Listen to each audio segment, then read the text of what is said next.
ବୃତ୍ତିଗତ ଚୟନ ଏବଂ ମାର୍ଗଦର୍ଶନ ମାଧ୍ୟମରେ କେଉଁ କେଉଁ ଦିଗ ଗୁଡ଼ିକ ଅଛି ଯେଉଁ ମାଧ୍ୟମରେ ଆମେ ଶିକ୍ଷାର୍ଥୀମାନଙ୍କୁ ବୁଝିପାରିବା। ତ ଆମେ ଏହାର କେଉଁ ଦିଗ ଗୁଡ଼ିକ ବିଷୟରେ ବୁଝିବାରେ ସାହାଯ୍ୟ କରେ।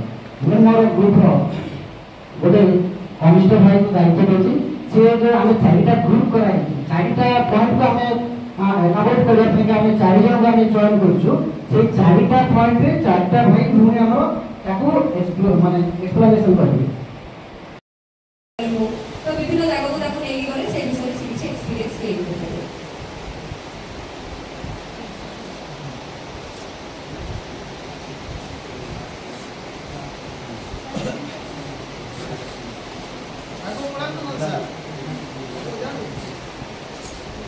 ଶିକ୍ଷା ତ